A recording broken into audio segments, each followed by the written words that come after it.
Morning and welcome to What Happens Next Live. I'm really excited this morning because I'm normally excited, but I'm really excited this morning because I'm joined by Nick Elston. Hi, Nick. How are you? Hello, I'm very good. Thanks, Chris. You?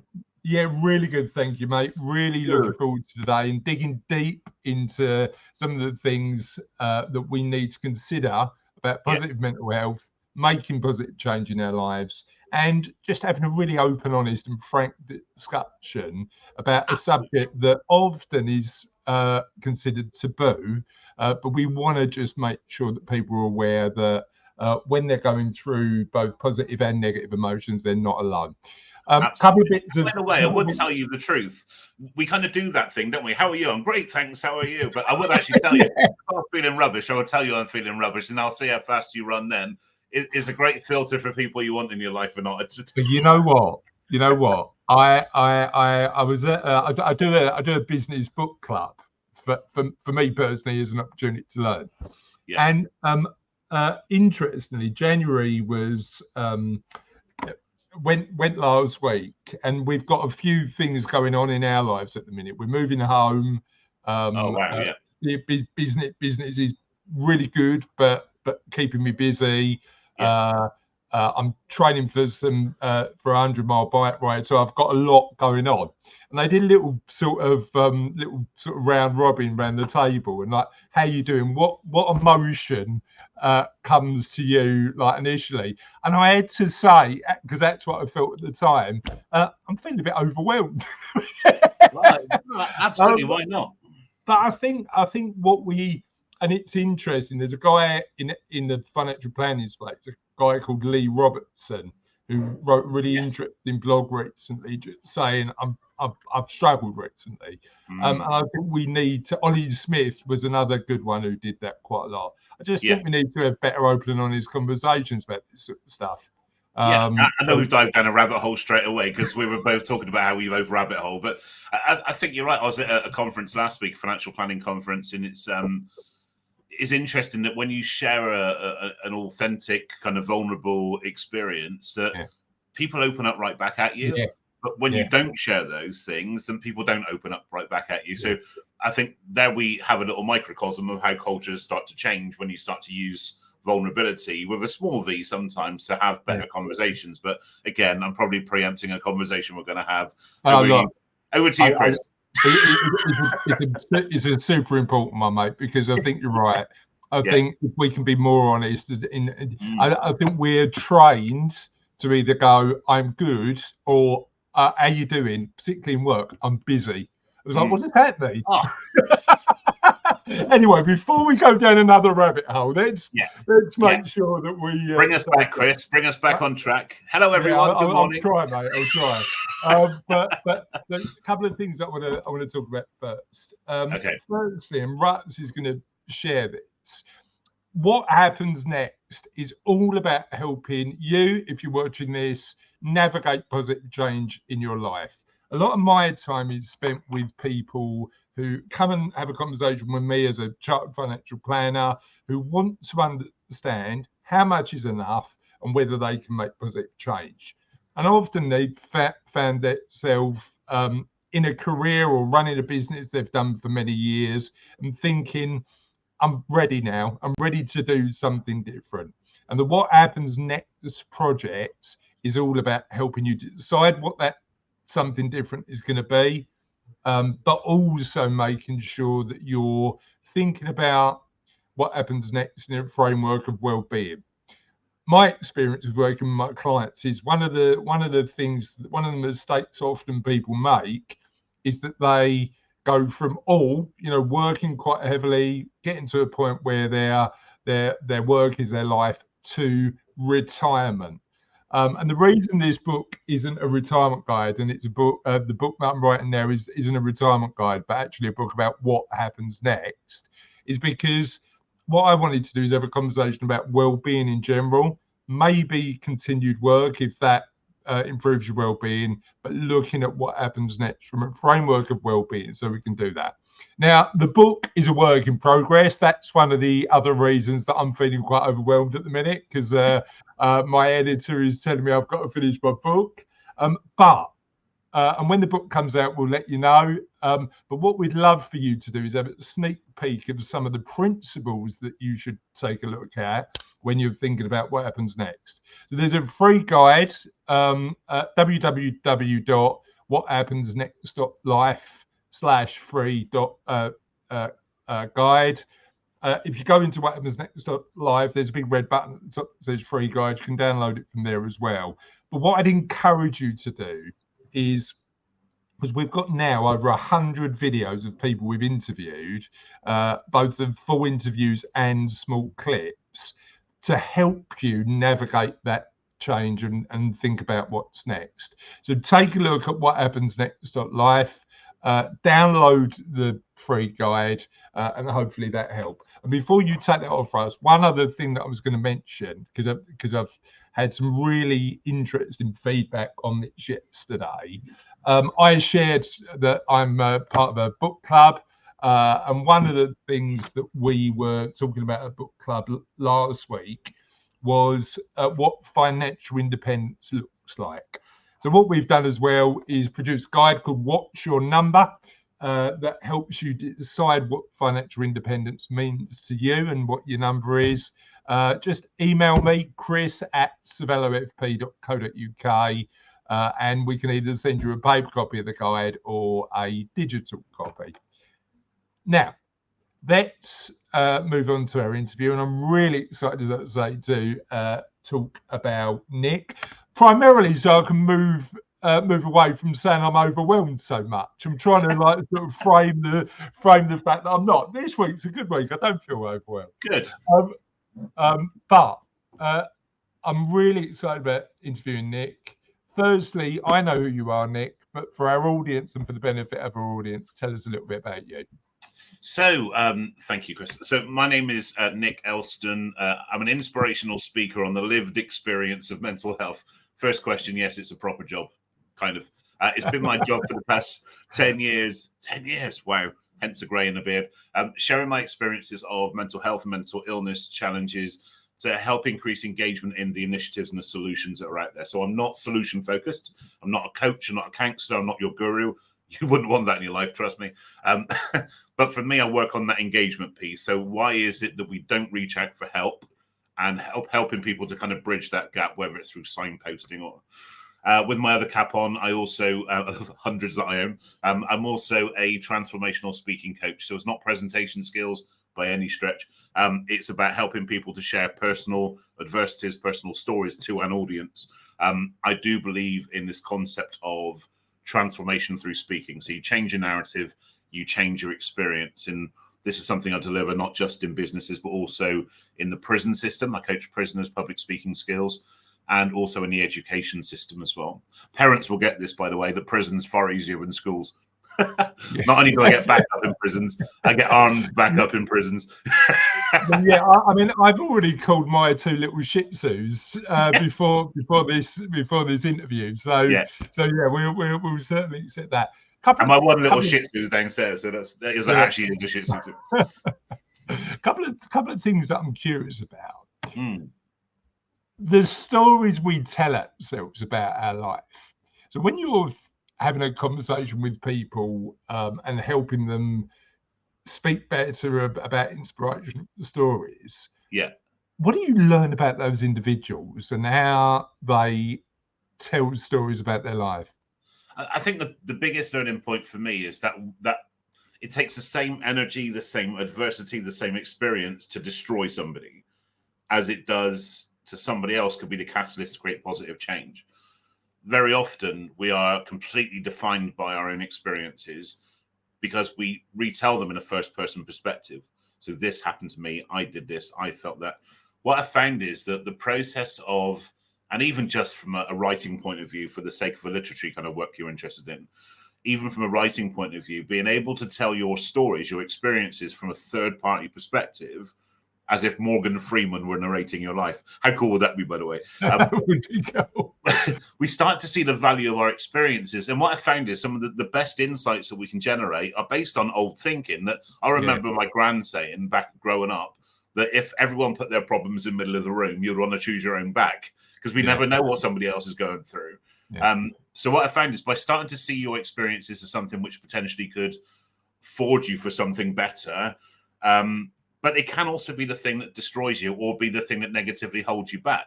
And if you look at things like ADHD, I actually lecture at colleges and universities to students with ADHD actually to use that, use public speaking as a conduit, to use that really as a superpower. So they could deliver with such an energy and such a frequency that I cannot deliver with. So actually that one thing that's holding you back can actually be the thing that unlocks a better future. And that's the principle that I work on. I've been thinking about this quite a lot, actually, because one of my favourite phrases that I heard quite recently, and I'm thinking about this because when I think about my two girls, their skill sets are completely different in terms of in terms of where they are. And I love the phrase. I can't remember the name of the psychologist who said it, but he said, we think traditionally in that industrial sort of age, we think of people about how smart they are. And actually what we should be thinking about is how are they smart? Because as you say, those guys who have got ADHD have got skills that they can potentially use that you and I wouldn't. Wouldn't absolutely. So I really like that frame of it. Help me understand a little bit about how you got into this work. What's the story behind that?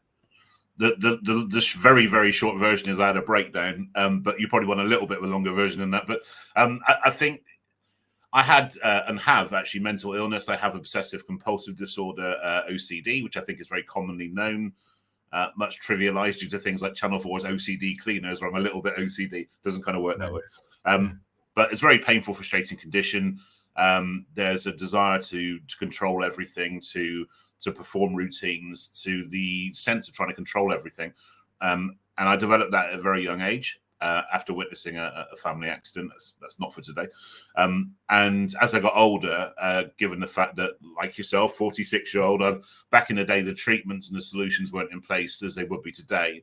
So as I got older, it morphed into something called generalized anxiety disorder, or GAD, which essentially is obsessive compulsive anxiety.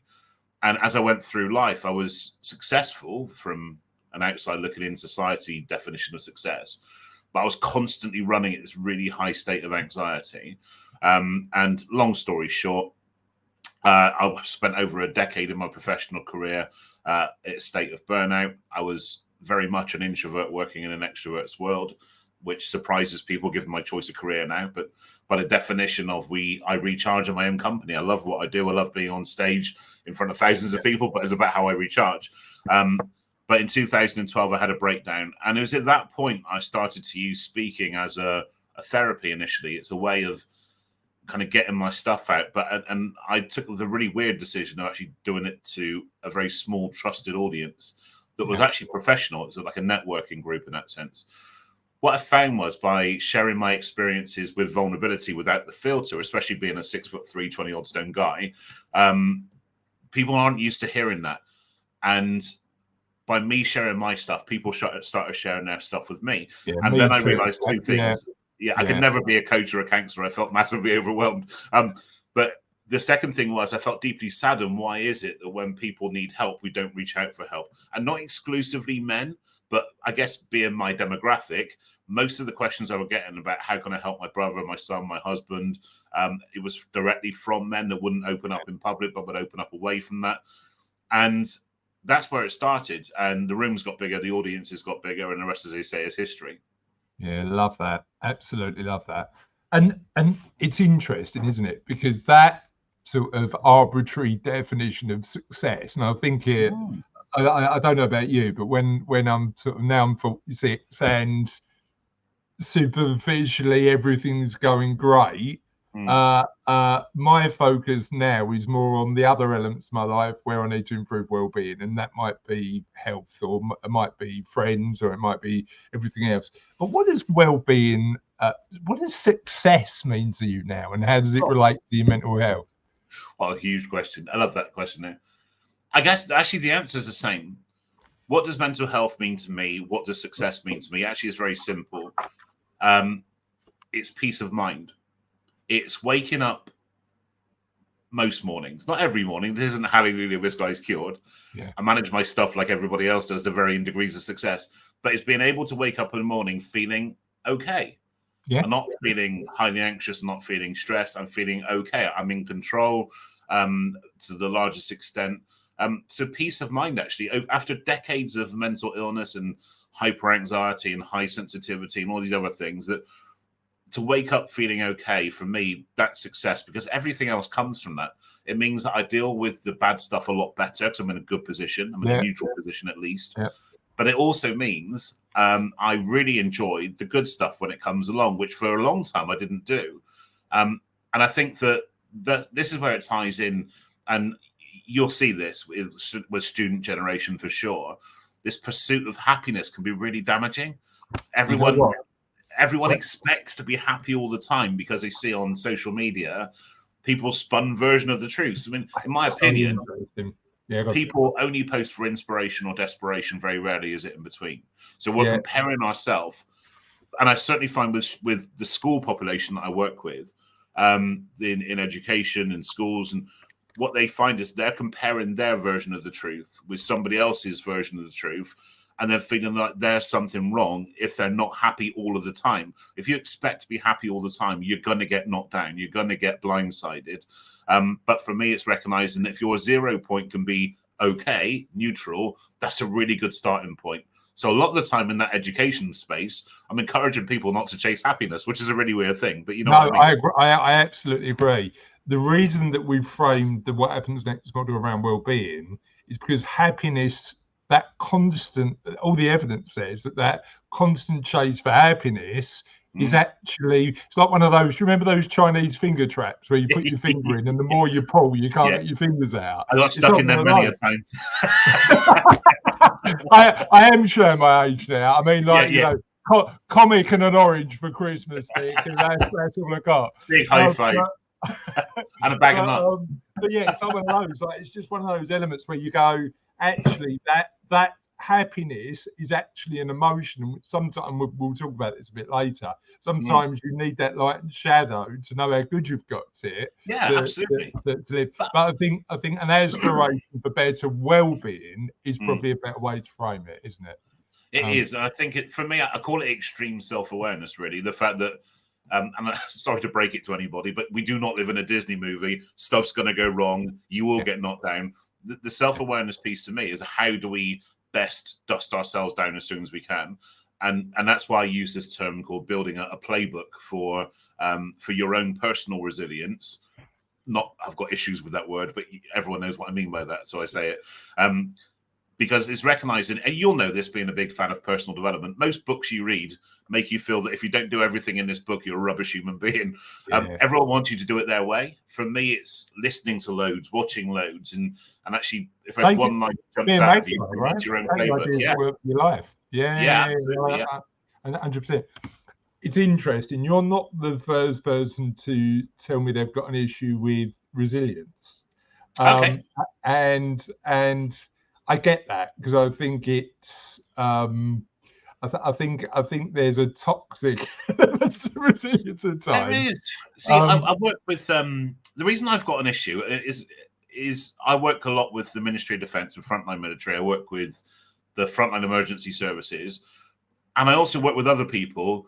And the reason I've got an issue with the resilience is because it fuels this sense of comparison. That who am I to worry about my stuff when you've got these police people on the front line dealing with lots of people that are trying to get them. Yeah. But for me, the comparison's irrelevant in that sense. Is the fact that if something causes you pain or frustration, you've got every right to sort it out for yourself, whether you think it's small or whether it's not small. And that's why I think the resilience piece can be quite subjective for me. It's kind of finding what's right for you in that sense.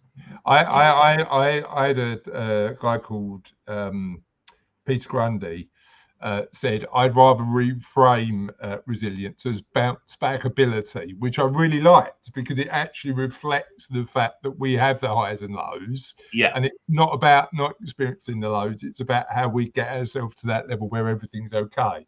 Now, I like that, but there's a friend of mine and somebody that I work alongside very often, Zoe Thompson. She talks about bouncing forward, and you're aware of a recent situation that I've been through. I think a lot of the time the problem is people want to get back to normal or back to. I think for me, you can never go back in that sense. That once if you look at things like grief, for example, that is. It's kind of like you bounce forward. You don't bounce back to what it was, but you bounce kind of forward to a new reality that's now shaped around your current situation. And I quite like that analogy. I absolutely get the bounce back ability thing, and I understand that and largely agree. But I think the bounce forward things helps people realize that sometimes things don't go back. Things don't go back to a state. They will always be different. It's finding a new normal in that sense. I know the phrase "new normal's" kind of got a bit weird over the past 4 years. No, I really like that, because I mean that's a perfect example. You know, COVID we went through, and that we're changed as a result of that, aren't we? You know, it's just these things happen, and we are changed, but it's framing it in a way that works for our lives. So and if you look at your journey, though, if you look at your journey, you would not be doing the things that you're doing now without going through the experiences you've gone through. A lot of the time, people like yourself who want to help people are usually in that position because they've had experiences of not being helped themselves, or directly or indirectly being affected by these challenges. So you take away your challenges, actually, you won't be doing what you're doing now. You'll be doing something completely different. But Nick, it comes back to what you said. So I think sometimes I need to reframe the negative experiences in a way that I can use it to help. That's part of the idea. It's funny in terms of the stories we tell ourselves, because I was at the gym Saturday, and I go to the gym. I go to classes, and I mean, literally, I'm the only bloke in the room, with 30 women, waving my legs and arms about and pretending it's exercise. But I like going because we have a chat before, and it's a really social experience. I was talking to this lady, who's a nurse, and she. I said, "What are you up to over the weekend?" She was doing some family stuff, and she said to me, "What are you doing?" I said, "Well, I'm house hunting at the minute, so and I'm not looking forward to traipsing around 5 or 6 houses." She went, "Why not? That sounds like great fun." Now I get that everybody's got their own different way of reframing it. But actually, sometimes it is about the story we tell ourselves. And I was like, "Can I actually?" Cassie loves it, by the way. She's having a whale of a time. But reframing it to do that is really important. Yeah, absolutely. One question that I had for you, but we've talked about that fallacy of happiness and that aspiration being quite a sort of potentially toxic thing. What's the other big misconceptions that you face and in the conversations you're having about mental health? I think it's actually the terminology. I think a lot of the damage in the taboo and the stigma is around the term mental health and well-being. Actually, come to that people have this assumption they've got a connection with those words. It means different things to different people. So not only do people use mental health as a diagnosis, so this girl's got mental health, which actually is like everyone does. It's just a neutral state. But I think that, and I thought quite bluntly, I walked into a law firm in London and the receptionist said to me, "I expected you to look like Joe Wicks." I'm a fat Joe Wicks. I'll take that. I thought it was pretty harsh, but I think that's a great example of what people's expectations are. If I go into an organization talking about mental health and well-being, they don't expect me to be 6'3" and 22 stone. They have this vision of what I should be like. And I think that's the challenge, that mental health and well-being is either going to be dry and clinical, absolutely not, or certainly not clinical, hopefully not dry, or that it's going to be fluffy, and I'm going to light a bonfire outside, run around naked with a joystick. But I'm up for anything, by the way. But somewhere in the middle is the truth. I think we need to come away from thinking that it's dry and clinical or fluffy and hippie stuff, and that there's lots of different things that make up how we feel on any one given day. And of course, given the theme of your show, do not underestimate the link between your money and your mental health, especially right now. 100%. I think the interesting thing about that, and this is one of the things that I'm learning at the minute, like, because I'm not sort of waving joysticks, and not the waving joysticks there's anything wrong with that. I love a joystick. I've actually got one good idea, but there we go. You do you. I've seen the lava lamp as well. I mean, my background's rubbish compared to yours. But one of the things, one of the things that I neglected to include in my life, and I've literally only just started, is meditation, because I always associated meditation with some sort of spiritual approach. And actually, sitting down for 10 minutes with a bit of music, breathing well, has actually like had a really positive impact on my life recently. But yeah, that the lived reality of mental health is really good. I think the meditation is a great example. That is literally is horses for courses. That I find with my GAD that meditation is very hard to achieve. Yeah. I can get to a point, and I've kind of used kind of even group meditation recently, most recently, and it works to an extent. But actually, you can find anything meditative. So I find when I'm in the shower, when I'm listening to country music, it's not all about losing your doggy and missus. Love country music. Well, a lot of it is about losing your doggy and missus. You know what? I reckon this is a 40-year-old bloke thing, but I'm not a country and western fan. I quite like a couple of country. I'm getting into it now. It's what's the gateway tune? Gateway drug. The great gateway drug to country music. So I'll be perfectly honest with you. There was two things that got me into country music. The first one was the music of Garth Brooks. So back when we were growing up, that was when country music television was launched in the UK. Right. And my parents had Sky, which was quite a cool thing at the time. And I started listening to his music and I loved it. If I'm being completely honest with you, it was also seeing Shania Twain in denim. That kind of like swayed me a certain way as well. But that's kind of how it started. But on a weird kind of like comparison, my dad's heavily into Iron Maiden. So right. I've got an Iron Maiden poster with the lyrics up there from Wasted Years. I went to see Iron Maiden in concert with my dad last year. So I straddle this weird bridge between country music and heavy metal. Love it. I absolutely love it. I've got a bit of a soft spot for Iron Maiden because they're big West Ham fans, and in the West Ham fan club, they've got some gold discs of Iron Maiden because they donated it to the fan club. That's right. I quite often get West Ham fans. If I got my Iron Maiden t-shirt on, I usually get West Ham fans going to be like, "Oh, the Irons." Yeah, that's it. It's true.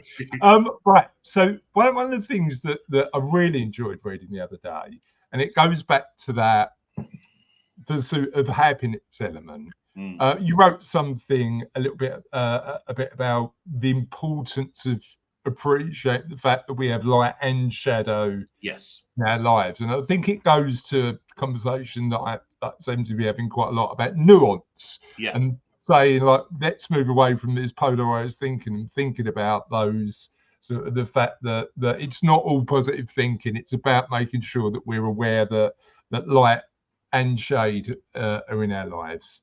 What do you think we need to do to think about the world in that less polarized way? I think it's, again, it comes into that kind of extreme self-awareness piece that is very often, there's a phrase that I use. So tomorrow, as we record this, Friday, I'm delivering my whole day Find Your Voice event. And one of the things that I will say is about kind of how those stories can kind of define us or not define us in that sense, but also is recognizing that we have all the answers we'll ever need. Very often, when we need help, when we want to kind of get inspired, we always look externally. But I believe we do have all the answers we'll ever need. What we need sometimes is to ask ourselves better questions. And the problem is with better questions, it can provide uncomfortable truths. And that's that kind of the light and dark element. That very often our uncomfortable truths lie in the fact that there's areas of our life that we just don't ask questions about, or it feels uncomfortable, or very often we won't like the answer. For me, and a large part of my own recovery over the past 12 years now has been through the ability to ask questions which do provide uncomfortable truths. Sometimes you need to kind of up your self-care and energy around it because it does take you into a place. But as long as you're doing it with self-awareness and with self-care in that sense as well, asking yourself better questions is a really good place to go.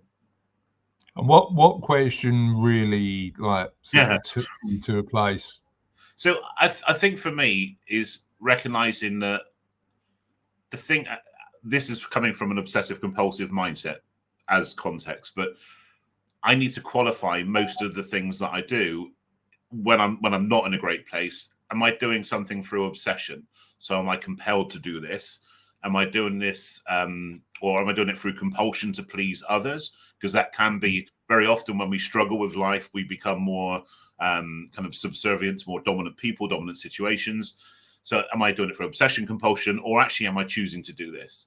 And it's very, when you first start asking yourself this question, it's amazing how much we don't choose as part of our day-to-day lives. So what time do you get up in the morning? Could you do with more sleep or less sleep? Or is it because you've always done it that way? Why do you wake up next to them? Maybe it's a question that I'm asked in a while, but I usually throw that one in as a bit of a dad joke, and just to kind of get. But it's a very great example of sometimes it's an area we don't talk about or we don't question. You know what? But that's the interesting thing, because often when we're seeing clients, and I'd imagine you get a lot of this in your audiences. Yeah. They are thinking, do I need to make positive change in my life, and what do I need to do? But we do tend to find ourselves. I remember actually didn't become a client of mine, but I had a conversation with a guy who ran a construction business, and it was clear that he wasn't enjoying his day to day. It was just sort of everything he's told me. It was like, and he's like, but I've done this for 40 years. Yeah. And actually those habits we form often don't serve as we move forward, right? And they form part of your identity. By the way, if anybody gets divorced following this, take me off the billing. I was never here. But it's also important to say that I've always had the same ingredients, but the recipe wasn't the right way round. Yeah. In that sense. Yeah. And it's the same with, as you know, I'm very open about my experiences with alcohol. Now, I had to add, this is an uncomfortable truth in terms of questions around that was, okay, why am I drinking? Okay, am I drinking with intent or is obsession or compulsion? And actually, towards the end is actually, why am I drinking in secret? Interesting. So again, you have all the answers you ever need, but those questions are really uncomfortable. Yeah. What I find is, like when I do the public talks, is that when you talk about things that are considered a taboo or a stigma, people really resonate with that, because these are the things that we just don't talk about around alcohol and lots of different things. Yeah, I 100% agree, and just giving it the light to make sure that people are more comfortable having conversations with that and sort of challenging their perceptions about it. Yeah. The point that you made about we, compare ourselves to everybody else's idealized life, and then we look at our own and go, it doesn't really look like that. I think is a really important point. Well, while we're here, just to let everybody know, I can see all the comments that you're putting on LinkedIn. Thank you for contributing to the live interview. If you're enjoying it and you are enjoying it, or you've got questions for Nick, feel free to put them on. Rebecca Christensen said, very well said. So thank you for that, Nick. Oh, hey, Rebecca. And a great comment from James Hall. Great work, guys. Love the fact you put your heart in your sleeve. Talking is powerful. Have a great day. So thank you, James and Rebecca. So, Chris, actually, James Hall, hey, James, by the way, James Hall was my counsellor. So right. in the spirit of honesty, James was the first person to kind of introduce me to the concept of the shadow kind of element of life. And actually, the biggest part of our working together wasn't working on the non-shadow, it was actually working on the shadow. It's quite a powerful piece when you delve into that kind of stuff. So I know James can't tell you this stuff, but I can tell you this, that James was the person who helped me through my most recent spell of therapy and counselling, and back in 2021. God, time is flying by, isn't it? Yeah. No, and what did you like when you were talking about the shadow? What did you learn about that was really helpful? I think that, again, it comes back to the stories you tell yourself, really, that even if you look at counselling, for example, that very often that you even find out you're saying things that you want people to hear. So you end up people pleasing, and even in a neutral situation. What I found was, by kind of certainly gaining the trust and then going through that process of trust, then you start to share more and more and more. Then the truth starts to come out, and then you start to realize actually a lot of a lot of these answers that we have are hidden in the areas we don't delve into. So the extreme self-awareness piece for me is usually done if my energy isn't the best, actually. So if I dip a little bit lower, again, asking yourself the question, why am I feeling this way? Why am I thinking this way? And this is the place that I encourage people to, and I signpost people to reach out for help, to whether that's professional help or support of a trusted group, or I've got lots of resources to signpost to people like Mind and stuff. But it just getting help or having a conversation at that point, because it really helps to have that neutral space to bounce these ideas off of. So I will drive myself slowly insane otherwise. I love that concept of extreme self-awareness, and you're right, that's scary, isn't it? You know, because you are delving into the areas of your mind that you've probably kept locked up for many years. But what is the first step to that, getting to that extreme self-awareness? I certainly think professional help helps in that sense. I think sometimes it's asking yourselves questions that does provoke an emotional response. So if you look at, again, recently an experience with sudden and quite shocking grief, that it provoked, actually brought out a lot of emotions in me and a lot of reactions in me that I didn't anticipate. And it's, I think that's kind of the bit really where extreme self-awareness is, why am I feeling this way? What is this reflected back on me in that sense? Because very often what we're feeling is a reflection of kind of our experience with that. And I think it's also important to say that knowing what to do isn't always good enough. You can give people great piece of advice, but it's really tough to take that advice yourself. No, I know my stuff. I surround myself with some of the greatest people that I know in this space, but I needed that space and that time to work through it. So for me, it's marginal gains. It's breaking it down into its smallest chunk. So really starting to pick apart something in its smallest part to produce a bigger picture result or transformation or shift. That works for me. That's what I tend to go back to now. Yeah, and I think there's it's a really important message to say that even though you know your stuff, the mind is our own minds are a puzzle, aren't they? That we're always trying to constantly develop and unpick and take small steps forward. One of the things that we often experience is that individuals are going through change, they're thinking about what happens next in their lives. They come to us to make sure that they've got enough to sort of think about what happens next, and they've been stuck in those habits. And just to be clear, I'm not saying the person you're sleeping next to you need to change, by the way. I'll leave that to Nick. Nor did I as a disclaimer. I didn't do that either. Well, the person I sleep next to works next door, so I can't really. I give no disclosure. Well, that's a whole rabbit hole we shouldn't go down right now. Yeah, exactly. That is a definite rabbit hole. We're not going down today. But often that change, even though we know it's the right thing for us, can feel overwhelming. So how do we get there? How do we start to make positive change in our lives? And what steps would you recommend people take in order to get to a point where they're thinking about what's next, but they're actually taking the action to get there? We only ever kind of follow through on what we're emotionally connected to. So if you're looking to make any positive transformation or change or shake things up a little bit, one of the exercises I like doing is like a mind mapping exercise. So get a big sheet of paper or a screen if you feel like your thoughts can't be safe or left around.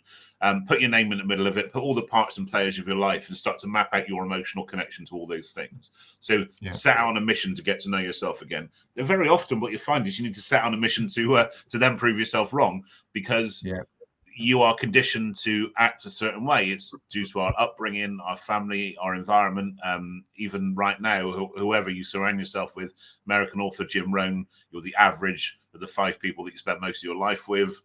Interesting. Is that a healthy environment for you? So I think it's looking at those kind of things, if you really want to break it down, looking at your environment, looking at what you're emotionally connected to. But also it's make sure that you're not living in an echo chamber. And what I mean by that is, as a 46-year-old white guy, there are so many things in this world I do not understand.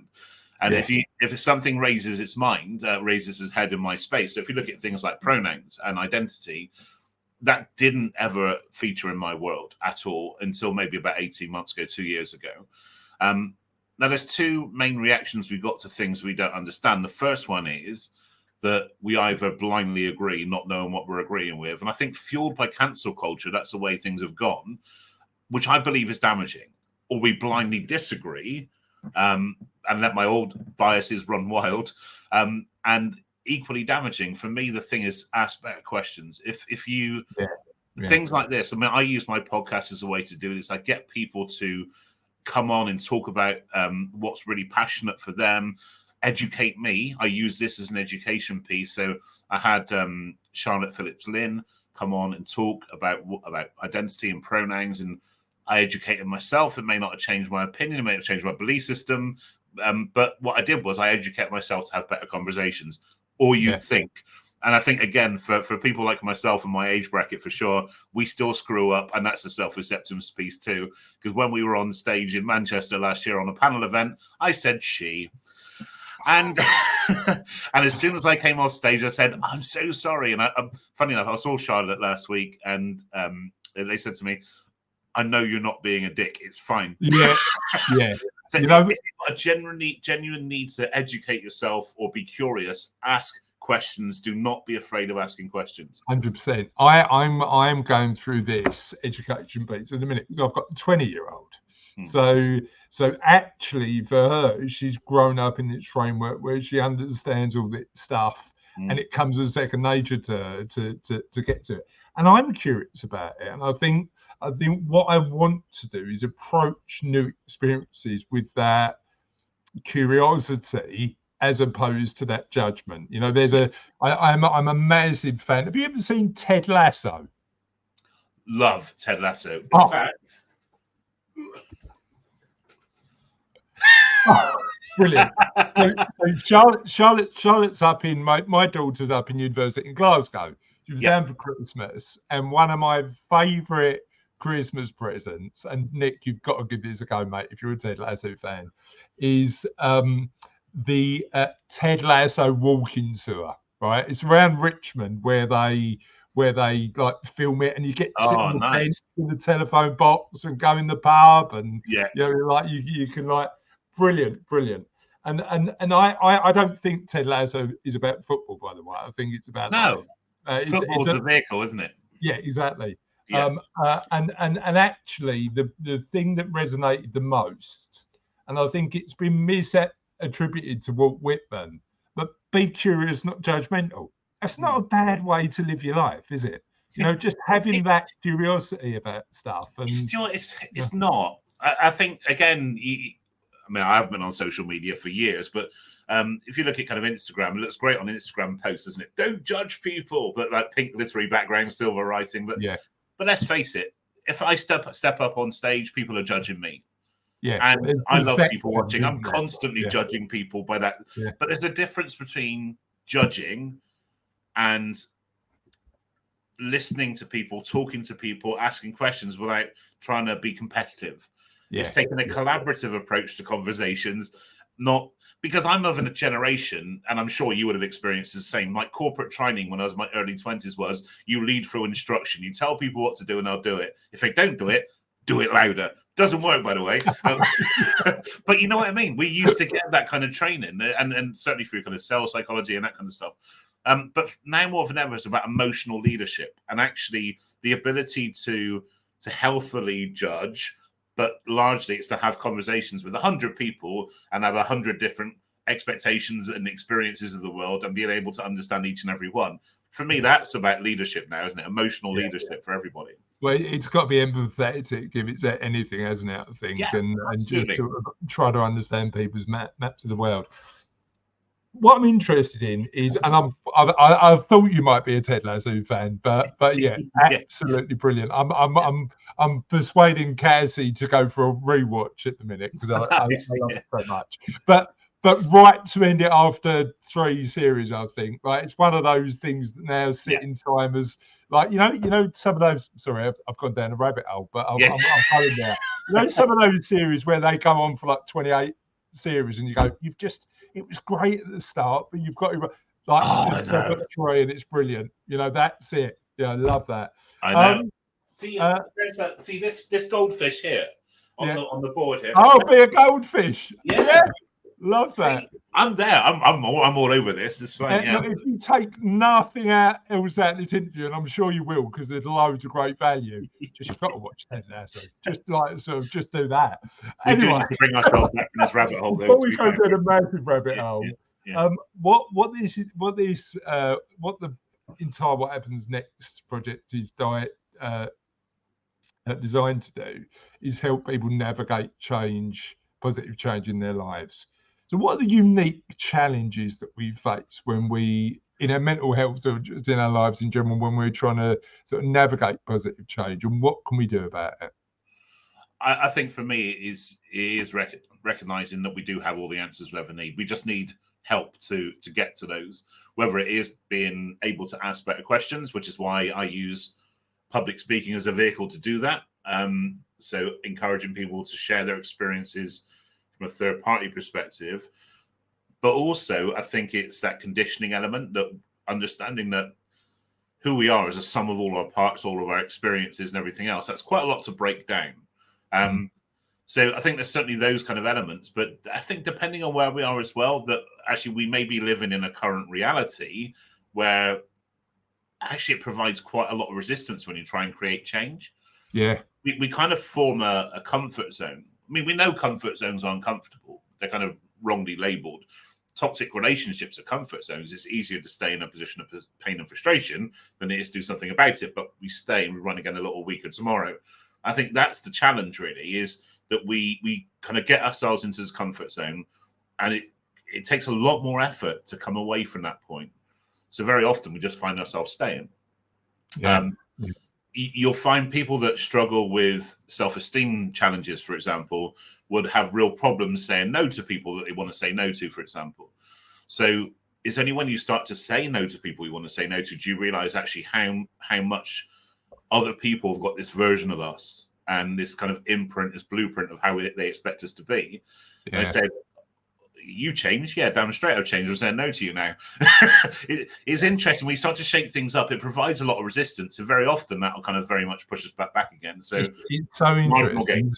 And I don't know. I've had experience. I've had friends that I've had for, and I consider, and I'm still work in progress 1,000,000%, but I've changed a lot over the past 30 years. But I've got friends who still expect me to be that bloke I was when I was 20.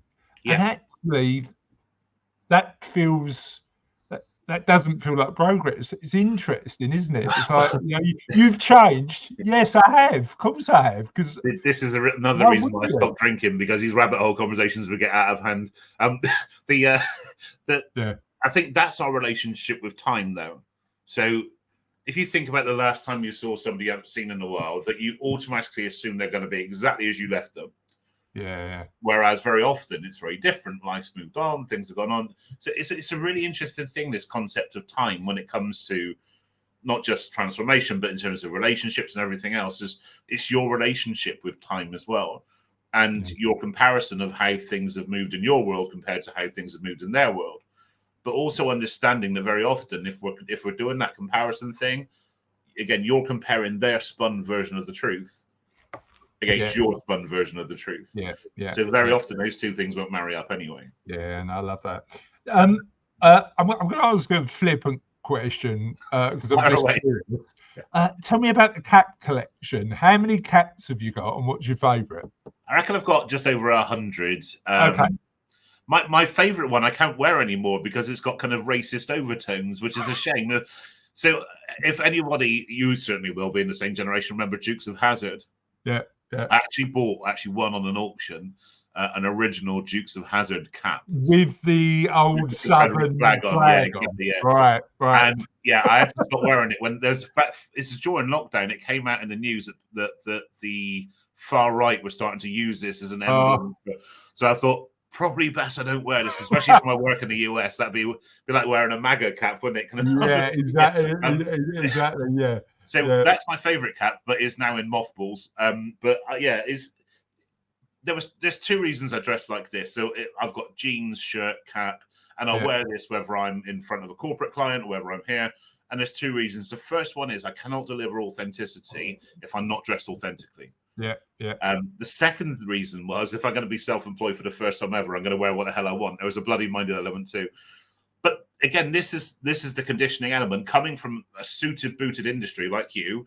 That I was thought if I don't wear a suit and trousers, I wouldn't be taken seriously. I've never lost a gig, and I work with some of the world's leading brands dressed like this. I've never lost a gig based on the fact that I turn up in jeans and a shirt. Yeah. And what you find now is the other way, where it's personal brand. Actually, just last week, I had a call saying, "Are you the guy with the cap and the beard?" Yeah, you're the one that I've been told to book. That's weird. I can never shave again or take my hat off. But it does kind of highlight the importance of personal brand, especially nowadays. Actually, people they like to know that what they see online is the same as offline, and there has to be consistency in that sense. So personal brand is really useful. I love that. Absolutely love that. I've really enjoyed today. Thank you. Oh, me too. I loved it. Yeah. And I'm determined to find every Ted Lasso fan one at a time, so we can share how amazing that show is. You got a lot of episodes. So people can find you if they need to. Where can they find out a bit more about you? Nice and simple, just like me. nickelston.com. That's it. Amazing. Thank you for today, and hopefully you've enjoyed the interview. Really, it's fun, by. Really enjoyed our chat. Thank you. Absolutely loved it. And I think we've I think there's a general theme of like that getting to our authentic self, and realizing that we're even though change is difficult, aspiring to live life by what we believe and what our values are, and learning along the way is so important. I think there's a line that I use, and it's nice to kind of wrap up on. Actually, it's that it's only been through the periods of chaos that the magic has happened. Yeah. And it's only been through the periods of adversity the most exciting things have happened. So in that moment, I guess it's just asking yourself, attitude is everything, opportunities are everywhere, but you may not see them right at that time. But this is the big thing, isn't it? You go through those like uncomfortable bits where a thought pops in your head and go, well, that doesn't fit with the model that I've been told for X amount of years. Yeah. But do I unpick that thread? And often we don't unpick that thread because, as you say, that changes can be painful. But sometimes absolutely. And for risk of going down another rabbit hole, even after we wrapped up, I think if you look at my journey with professional speaking, when I first left employment to become a professional speaker, I was told by so many people, everybody, that you cannot do that. It's not a thing, especially in the UK. No matter what I would have said at that time, I had no reason to believe this other than pure perseverance. But no matter what I would have said at that time, I couldn't change anybody's opinions. Yeah. How you change opinions is you find the opportunity, you go and do it, and you do it well. And I think that's a really nice thing for people to know, that even if you don't see it now, hindsight's a brilliant thing. How much do you value experience, lived it? Because what you've explained there is the experience of just going and doing it and seeing if it works. Yeah, absolutely. Everyone's winging it. Don't let them tell you any different. Yeah, love that. Nick, thank you so much. I really appreciate your time today. Really enjoyed it. Hopefully you have too. Yeah, absolutely. Really look forward to your feedback, guys watching live. If you've got any questions for Nick, you know where to find him. And if you've got any questions for us, feel free to get in touch at whathappensnext.live, and we'll see you on the next live show. Cheers all. Bye.